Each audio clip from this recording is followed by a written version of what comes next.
guard your heart. You don't have to be afraid of what you are. That's an answer. If you reach into your soul and you find inside that you don't need any other person but you, because you are the hero. But who is an hero or heroine?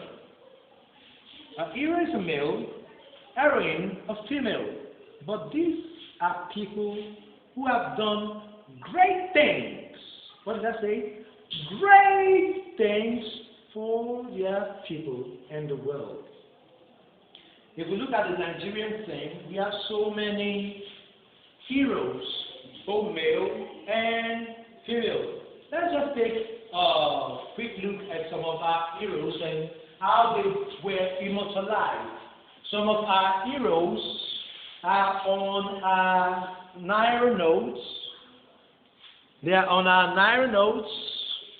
We have Obafemi Tafawa Balewa, we have Obafemi Awolowo, we have Nnamdi Azikiwe, just to mention Clement Song and his crew. If you come down this way, I still have the picture of Obafemi Awolowo, Anthony Enaoro, Dr. Nnamdi Azikiwe, Remi Fani Kayode, Samadu Bello that we saw there, Tafawa Balewa, Oduz on the 5 Naira notes, Ladoke Akintola, and Jaja Nwachukwu, just to mention a few. The likes of Margaret Ekpo. We have the likes of Ajayi Crowder. But today we'll be talking about Fumi Layo Ransom Kuti, the mother of the popular Afrobeat legend Fela Anikulapo Kuti. Fela Ransom Kuti or Fela Anikulapo Kuti. Fumi Layo Ransom Kuti was the mother. This lady, growing up in Nigeria, it was believed that you as a lady, as a woman, you don't have a say. Even in the Bible, when you read it then, in the Old Testament, that it is written that some men, when they go to the synagogue with the women don't have a right to ask questions in the synagogue. They only have to come back to their house and ask their husbands. Because then it was believed that it is a man's will. But remember, without the women, there can never be a man. So you see, this lady changed a lot of things. She was born in the year 1900. That's 1900. She started the period on the 25th of October 1900, but died April 15th, 1978. She was born on the 25th of October 1900, but died on the 15th of April 1978. Then I was very, very young. Very, very young. But it's still some 40-something years that we're talking about now that she died. Now, talking about the lady's profile. She was a teacher and a politician.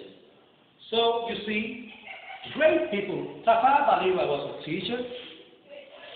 Nnamdi Azikiwe was a teacher. Dr. Goodluck Jonathan was a teacher and a politician. They were all teachers and politicians. So you see, teachers are leaders. So she was a teacher and a politician. So who is a politician?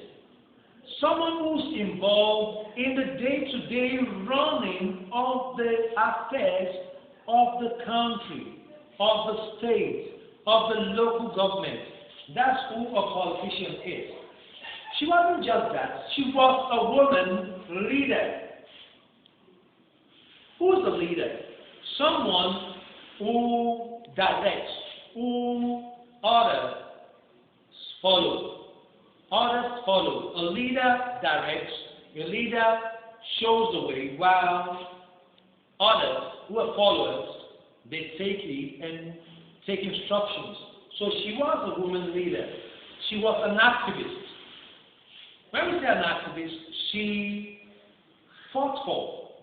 If something is looking like it's injustice, she would say, no, we have to do the right thing, do the needful in the nation. So she was an activist. And to round it up, she was the first woman to drive a car. She was the first woman to drive a car, though not the first to buy a car, but she was the first to drive a car. She was the first to drive a car, not the first to buy a car. The first woman to buy a car in the western region and in the old Yoruba land then was Etunroye Tinubu, where we can trace the lineage of this man, former governor of Lagos State and former senator, Bola Ahmed Tinubu. That's the great grandmother of the grandmother, I can say. So she fought for women's suffrage. Because in those days, women don't have the right to vote. If you cannot vote, how can you be heard? Your voice is silent. You don't have a say. So she fought against that. And because she fought, women started voting in Nigeria because of this woman's struggle, Mrs. Funmilayo Ransome Kuti. She fought against dishonesty. One of the ways she did it was she formed a club in Abeokuta. It was called Abeokuta Ladies Club. These ladies were against the dishonesty of the Alake of Egbaland then in Ogun State. The Alake of Egbaland was a king in Ogun State. The women were against his dishonesty. He was a dishonest man. He was cheating the people. And these women stood against her. And because they stood against her, he was dethroned. The Alake of Egbaland was dethroned. And finally, she lent a voice to the fight for Nigeria's independence. She was one of those that fought for Nigeria's independence. So you can see that she did a lot of things in a short but merited. No, I won't say it's a short life. She was 78 years old when she died. And I am going to be 100 and something years old when I die.